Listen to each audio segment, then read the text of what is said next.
All right. So welcome to Docusign 101. Some best practices, um, getting started, how to use Docusign. So if you haven't already connected your Docusign, what you need to do is you go into your settings and sign up under, if you haven't already signed up, you got to sign up through the marketplace. If by chance you happen to sign up directly through DocuSign, and you try to come into command and log in using that existing username, it can throw all kinds of, throw the system into a tizzy. So best practice is to come into the marketplace, search DocuSign,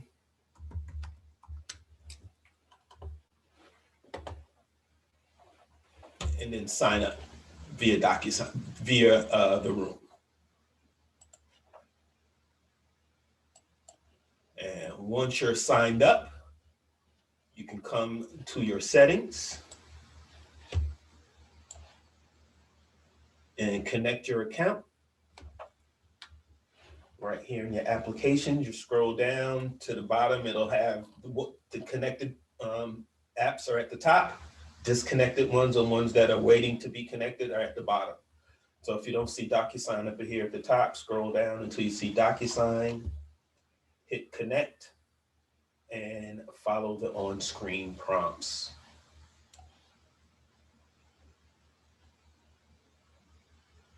And then once you're connected and you come into your opportunities, just go ahead and create an opportunity.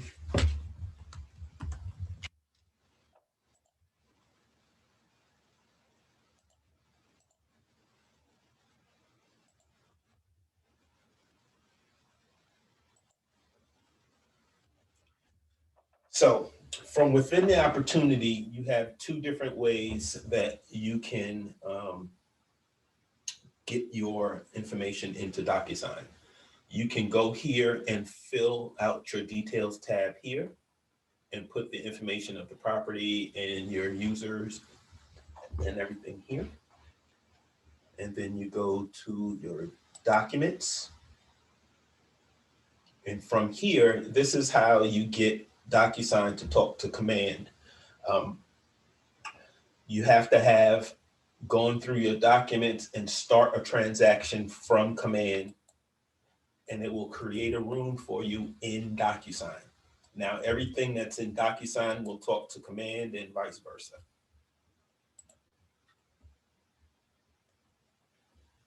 It's going to ask you to log in. And as you can see, it already gives you an ID. It creates the room for you up here. And it's going to be the same as the opportunity name. And then you can create and drop your docs in here.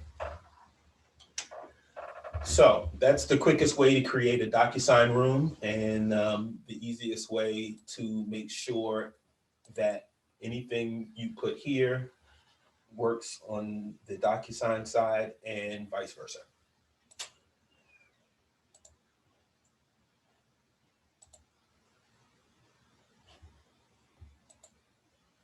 And so once you're here, let's say you want to create a purchase and sale agreement. So once you go to add, it's going to ask you to put in your credentials so that you can get the Georgia Association of Realtor GAR forms, or if you happen to belong to another association, it'll give you the ability to download your GAR forms into the room. And so once you are connected with your GAR account and you give them your credentials, it'll connect you to get access to the forms. You click add, you click DocuSign forms, and it'll give you this library. Inside this library, the second drop down will be whatever association that you connected with, and all the GAR forms that are available. You can search them by name, you can search them by number, any way you can think to get it up there. So we're going to do a buyer brokerage. I mean, a purchase and sale.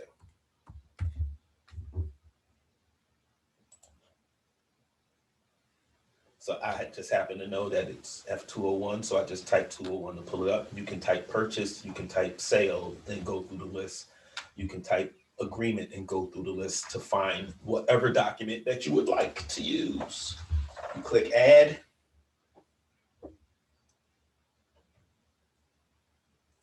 And it adds that document to your room. Now, from this point, you can customize it even further by clicking on it.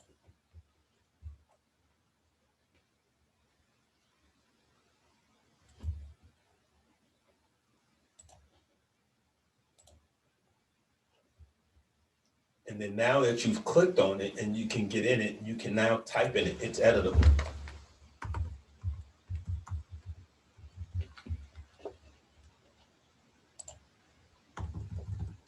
All of these boxes are fillable. So you can pre-fill everything so that all you have to do is add a signature.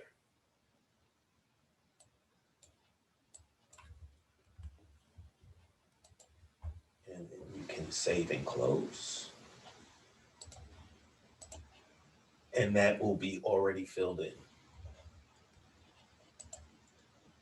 So then I'm going through this one time and then I'm going to go back and hit steps. So don't think that I'm flying through it and you're going to miss anything. So I'm going back. Okay. All right. So now that it's all filled out, you put all your information in there and you pre-filled everything that you could with all the information that you have. Now you just need a signature on it. So if you click, put a check mark in the little circle there at the top.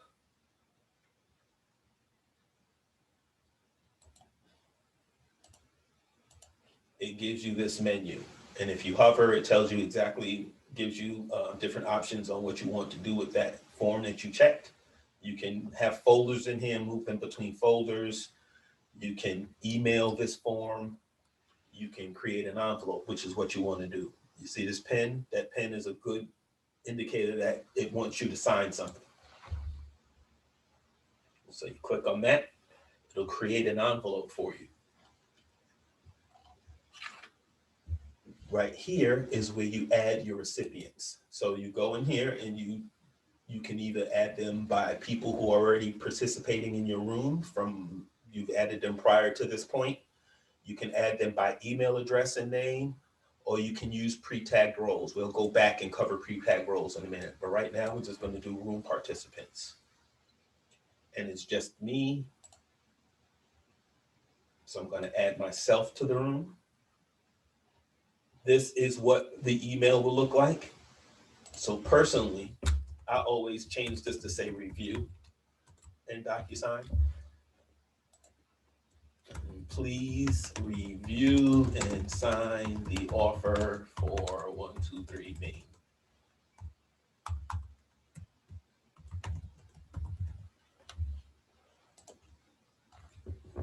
So that means now that this, I'm creating an envelope for this document to have some signatures or information added to it by somebody other than me.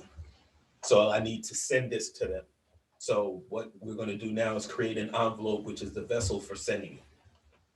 So now we're going to send this purchase and sale agreement to this person at this email address. This is going to be the subject of the email. This will be the body of the email. And now we click next.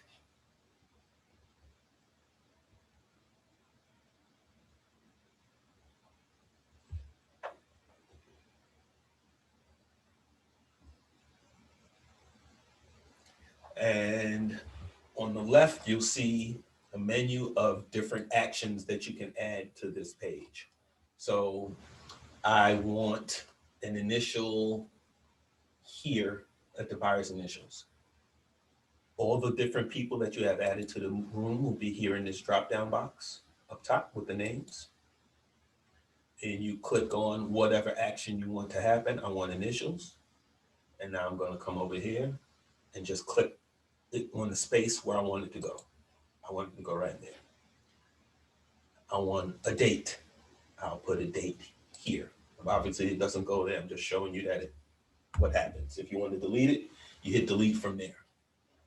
If you want to put a name, you put full name there. It'll pull the person's name. You don't have to type anything.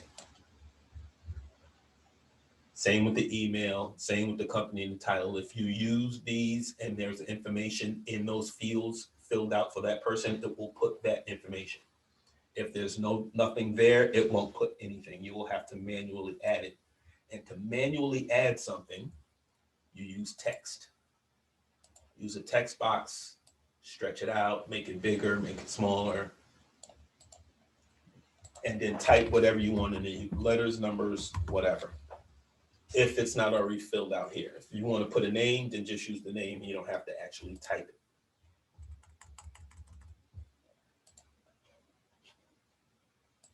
Now, also over here will be a drop-down box, just like this with different names. So if you put the initial over here and you said, oh, wait a minute, I meant for that to be the other person. You don't have to delete it and go back.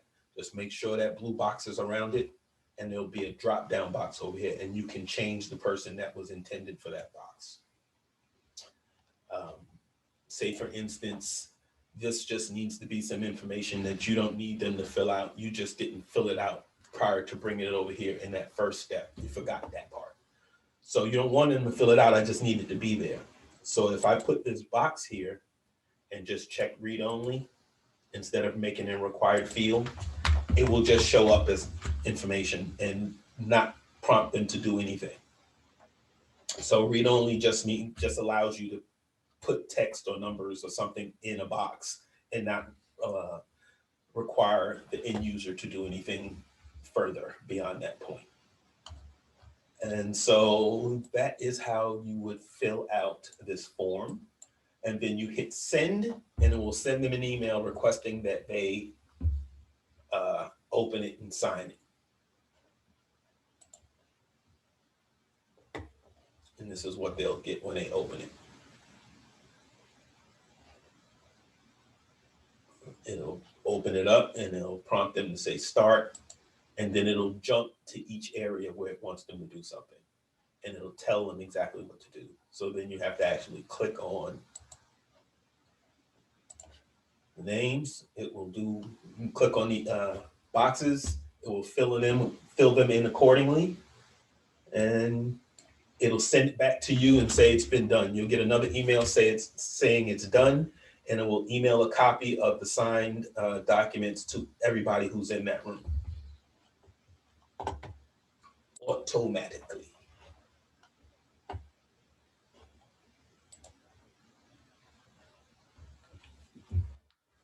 All right, now let's back up.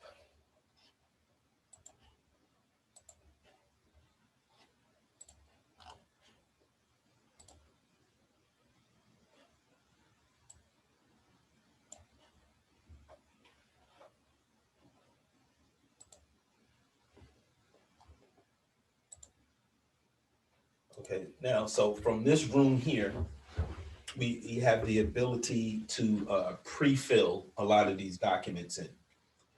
So in order to do that, I didn't mean to click on that.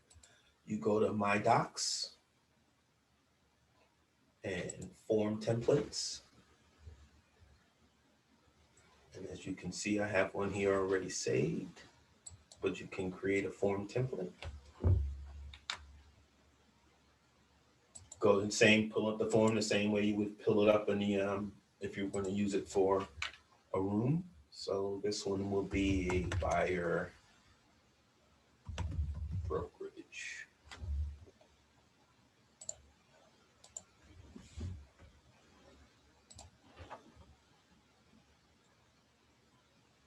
So with this, you can pre-fill a lot of the information that's going to be standard no matter how many times you use this form. For instance, your name.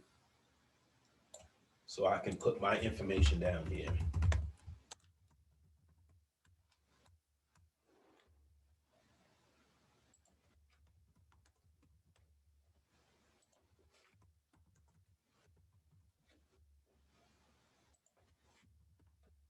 So let's put something in there just to save it.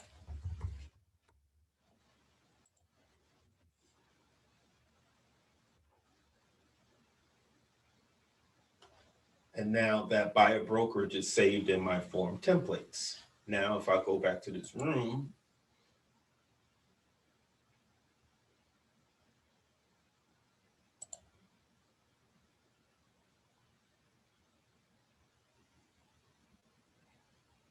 and I want to add that document, and come here, go to Docusign,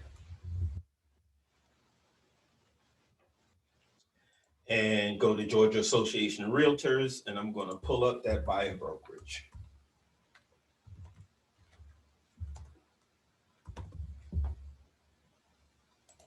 And that's an exclusive buyer brokerage.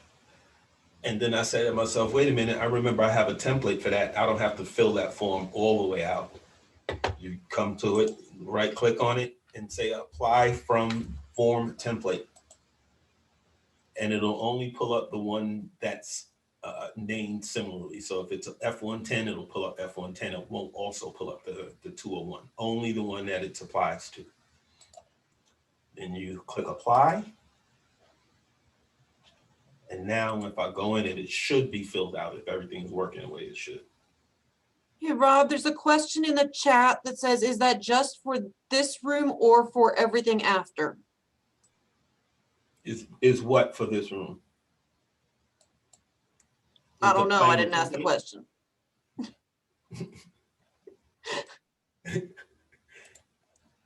Francis, add to the chat or unmute yourself and clarify, please. Rob's teaching. He's asking about the pre-fill, it looks like. Help me out, Dan. What's the question? So can you hear me? Yes. So you pre-filled the form.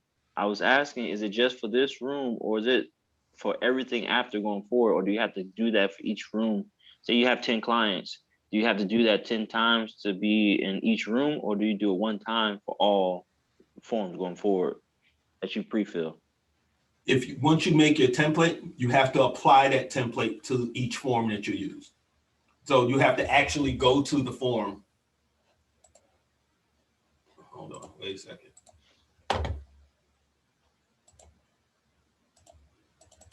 Trying to get it so I can see. Hold on. All right, there you go. You have to actually go to the form and manually click apply from template on the actual form. So there's no automatically apply it to if you create a bunch of rooms ahead of time and just go through and apply template to every room.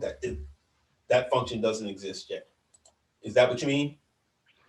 Kind of. I was just saying, so say for, I think you answered the question, but say you finish this room, right? And then you have another client. Can you just apply the same template to the next room? Yes. Okay. But you have to actually go in the room and go to the form and say, apply the template to this form. Okay. No, that's fine. So that answers the question. Yep.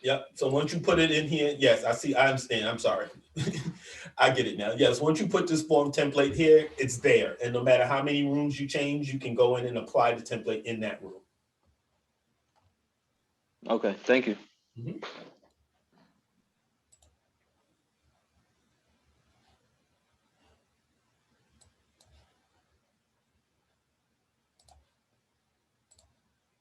Hey, Rob, Stephanie said her GAR forms aren't populating. Give me 1 second and I'll read it out. Yep, Stephanie said her GAR forms aren't generating. If capable, can someone share with me? Yes, Stephanie, send me an email of what you need and I'll share mine with you. But make sure your NERDS number is in DocuSign. That usually is a headache. Yep.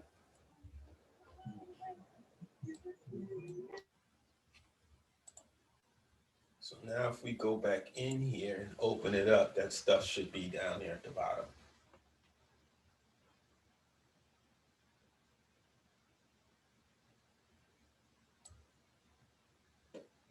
And there it is. So that's how the templates work. Now let's say,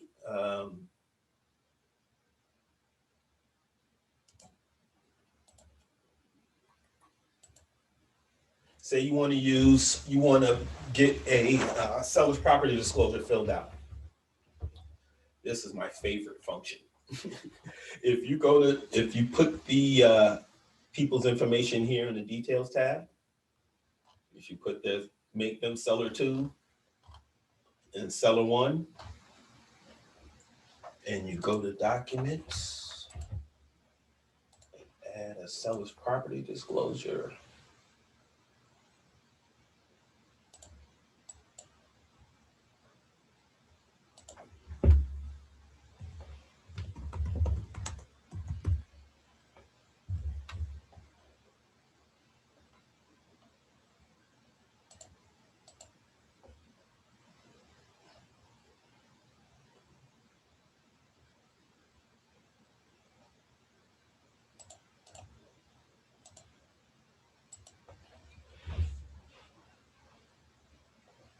Now, I just added that seller's property disclosure to a room, and I want to get it filled out.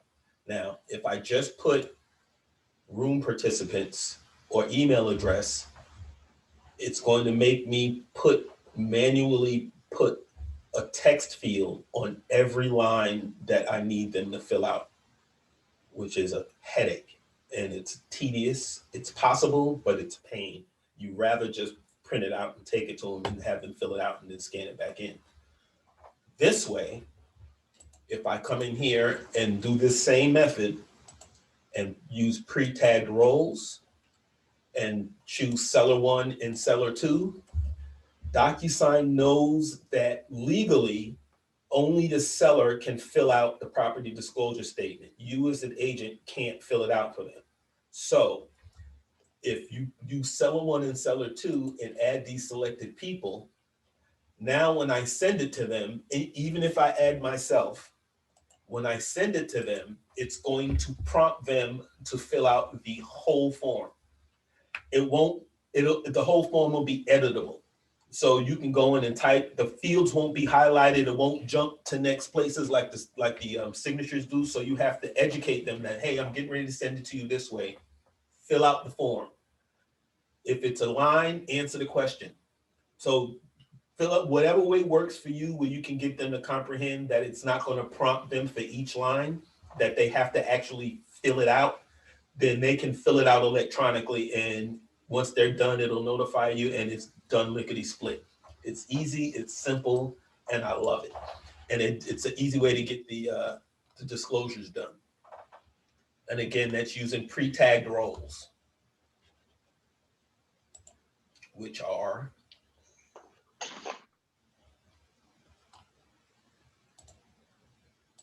create an envelope, and when you're adding people to the room, when you add your recipient, you can go up here and use your pre-tagged role. And that will work on any form that's has to be done by a buyer or seller or an agent. You can come over here and say, okay, I want this seller be seller 1, and then choose who's seller 1 based on who's available in the room, if you haven't already assigned them in the details tab here. That makes sense. Rob, it looks like Francis has a question. Do you send it to the seller's agent or to the sellers? Are you talking about the order? Because usually you send the contract to the agent and then the agent sends it to the sellers if they agree, right? This is for if you're the listing agent and you need them to fill out your seller's property disclosure, then I would send it to them. If you're the buyer's agent, I wouldn't send the listing agent DocuSign or Dotloop, anything electronic to have their seller fill out anything, because you would require their email address. And one, I'm not giving you my email address. And two, I don't want to have to ask them for anything. Just tell them that you need the seller's property disclosure and let them figure out how to get it.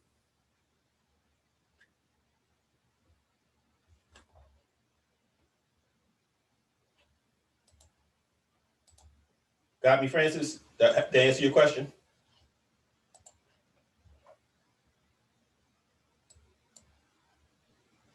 Yeah, you did. I had put in a message. So you were acting as the listing agent in that part.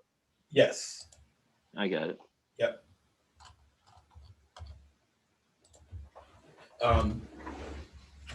Most agents now, I know I get annoyed when I'm get an offer or something and it's sent electronically. I'd rather just send it in PDF form. But that's me, that's personal. Okay, so that's the basic on how to use DocuSign. You should start in command. Everything starts in command. The rule of thumb, whether it's DocuSign or anything else, if it's going to be connected from command, 9 times out of 10, you're going to have to start in command.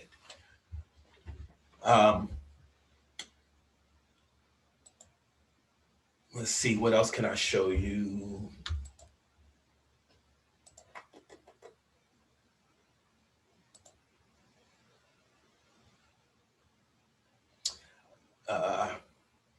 In the envelope tab, if this was already sent out to somebody, it would say pending, waiting for others. If you click down here on the person, it'll show you exactly who the people are that are in that room.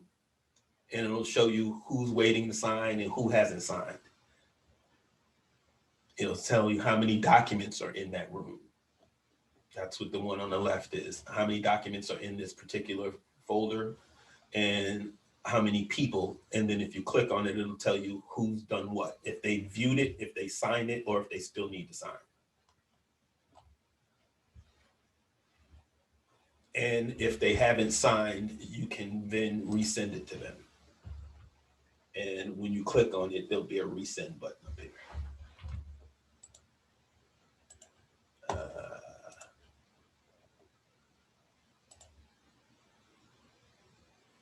Let's see.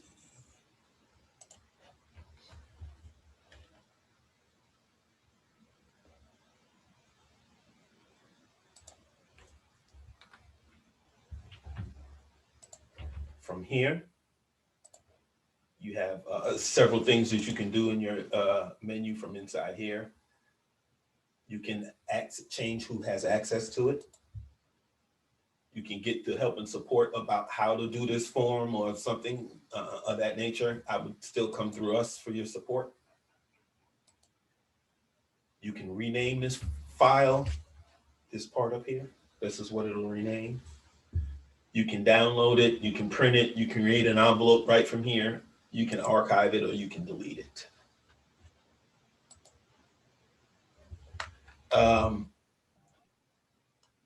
Let's see.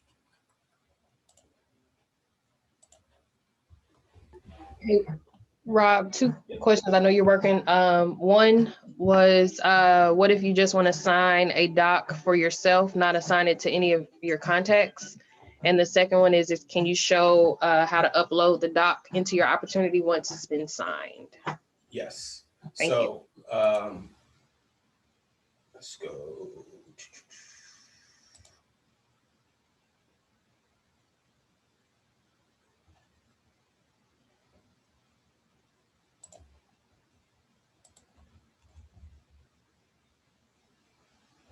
So from this point, if you just want to assign it to yourself to fill out, you just put your name in. And select yourself as the room participant and no one else. And then when you click next, it'll give you the opportunity to sign and fill out and do all the information that you want. If it's just something that you need to fill out and there's nothing that requires your signature or initial, you can do it here. Now, this part here where you can pre-fill the forms only works on documents that were pulled in using this add feature. if you drag and drop a PDF in here, you can work with it, but you won't be able to do this step. You have to actually create a room and add boxes to it. You have to manually do it because it's a scanned paper and they don't want you to be able to edit it in case people were trying to use it for some nefarious intentions. They want to hold the integrity of the document, so they don't allow you to edit it in that way. You can only add to it. You can't edit it. This way you can edit it until you sign it. Once you sign it, you will no longer be able to edit it. You would have to add to it, just like any other pre-printed form. So I hope that answered that question. Now, if I go back over here, and this thing is under contract, and I want to add, I believe that was a buyer brokerage I put in there. So I come here, you go to add a file. Where is the file? The file is in Docusign.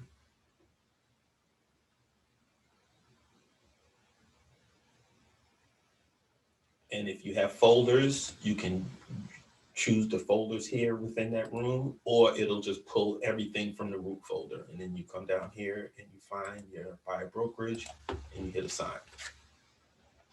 That now puts it in your opportunity. And then you hit submit to MC, submit to the market center. And it literally tells you what form it's looking for. I need the commission agreement. I need the purchase and sale agreement. Needs it to know if the earnest money is held by KW. It tells you exactly what forms you need to upload. You go over here, add a file. You can either manually here, you can drag and drop a file, PDF or whatever you have. You can pull it from Docusign. And again, it would be right here in this list for the root folder, all of the forms. Another personal thing that I do is I create rooms.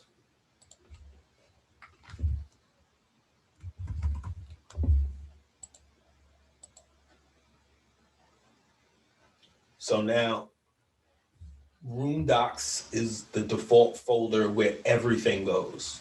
When you pull files in, it goes here. If you sign something, the signed version goes in here. The certification form that gets generated once something gets signed will all be in here. So the most important ones to me are the ones that are signed. So once it gets a green check here that it's signed, it'll be green and it'll say signed. I'll move it. So put the check mark, move. Where are you moving it? Select the destination. I'm moving you to a folder inside the current room, and I want it to move to signed final.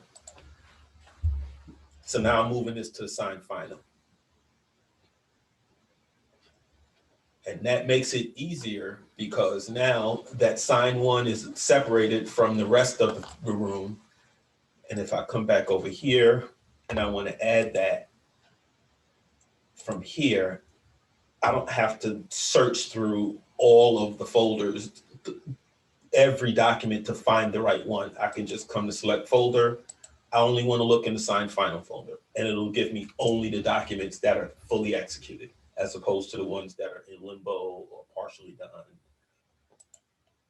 But that's a personal thing, just makes it easier. It's not mandatory. I just like things to be organized. And that's basically, that's the basic rundown of it. There's going to be another Docusign class coming up in another, probably the end of April. There's a big Docusign class that's coming out that I'm going to take and then digest, break it down into bite-sized pieces and bring it back to you guys. So that'll be the next Docusign class. So anybody have anything specific on how to do, any how-tos? If it's a trouble or an issue, we can talk about that offline, but if it's a how-to, come with it.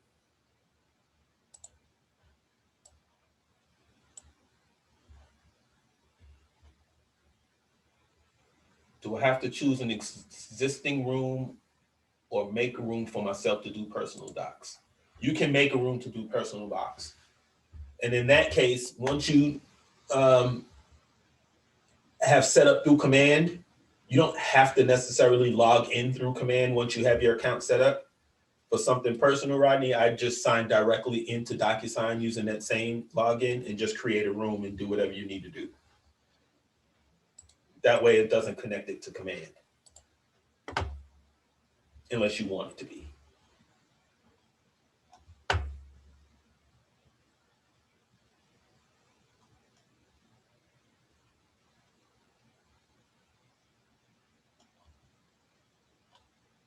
I'm reading the comments to see if I missed anything. Reading the chat. Rodney, did that answer your question?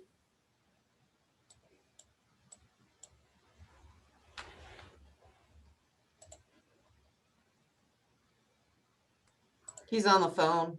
Okay. I think it did.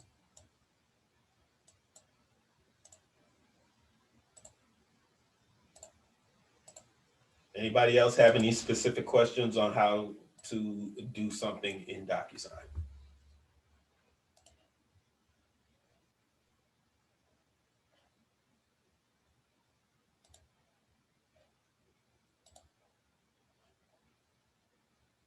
No? Okay. Let's see.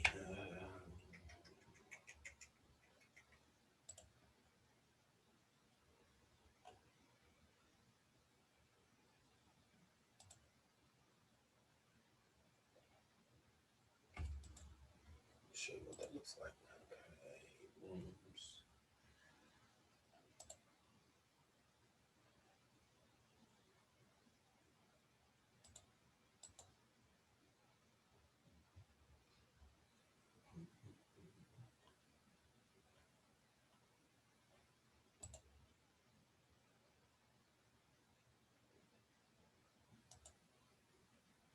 Okay, so envelopes.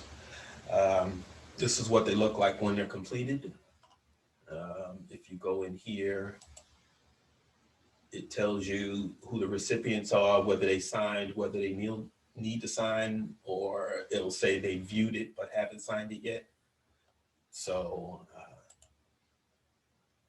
it'll also send you an email that says, hey, so-and-so viewed such and such a document. So you know once they open it, and you'll be able to tell the amount of time that has elapsed from the time that they saw it to when they actually signed it 5 hours later when you told them sign it right now. So it tells you every step of the way what's happening, so you don't have to wonder what's going on. You can also look what's happening right here and see and verify whether or not it's actually been signed or not. Right here tells you what documents are actually in the room. You can look at them by clicking on them. It'll give you a preview. You can download it from here. You can print it from here. You can make a copy of this. You can view the envelope history and see who did what and when at what time.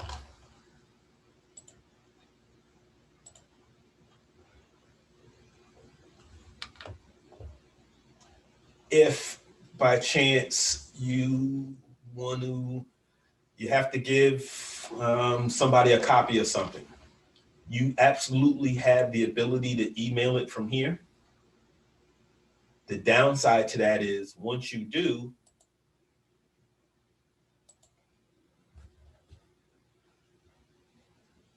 to share the selected documents via email as a secure link, fill in the required information below, and then here's the important part, the link will expire after 30 days. So if you're sending somebody a copy of their signed documents because they're required by law to receive a copy of what they signed, this will take it away from them after 30 days. So download it and email it to them separately. Try to stay away from using this because, again, for security reasons, it expires. So if you're sending someone something because of compliance, send it through a regular email.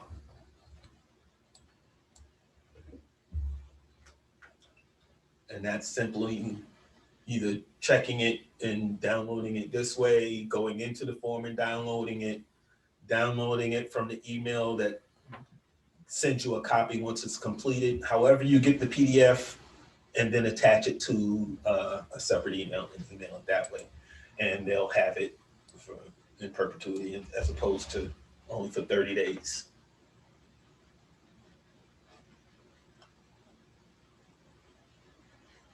Again, sharing a document via email from the room will only give them 30 days to have access to it, and then it'll automatically disconnect it, pull it away.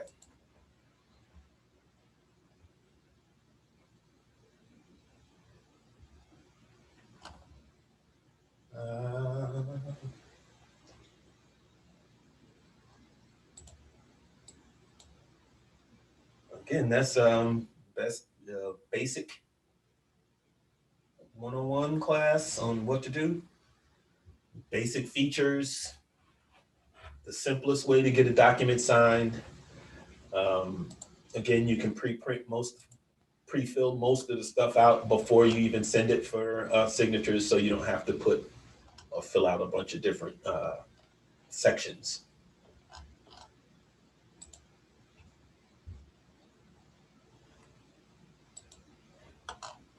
You go to documents inside your opportunity.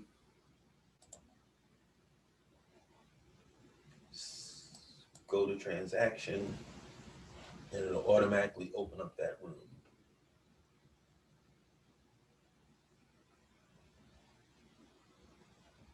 Fill out the forms in it, move them between folders if you like, to keep them separated. You can split documents from within here. So now I got a pre-printed, everything is all in one PDF. So now I can look here, and once you hover over it, zooms in. Okay, this is page 1 of the brokerage agreement. So from page 1 to page 3 is the purchase and sale. And then from page 4 and 5 is lead base. And then 6 and 7 are the disclosures.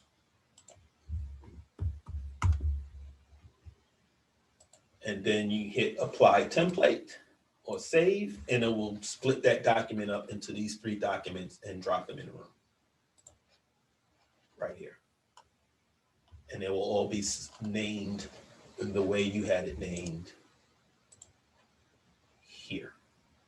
New document name, new document name, new document name. So whatever you write here, that's what the document will be now called. On here, you go page 1 through whatever. So that's how you split a document within Docusign.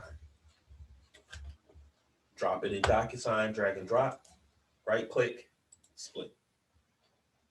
Name it, hover to see what the document is, and then make note. First page is page 1, the last page is page 3, for whatever, just for examples. And you put 1 through 3. There you go, simple.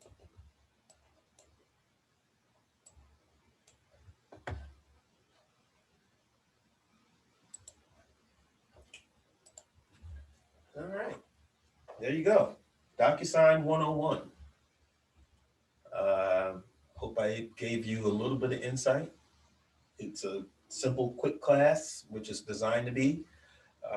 If you have trouble, hit one of us up outside of here. If you need guidance on how to do something, hit me up. If you need guidance on anything command, hit me up. All right. Take care, Team Tucker. Go get some listings. Thank you, Rob. My pleasure. Thanks, Rob. Have a good day. You too.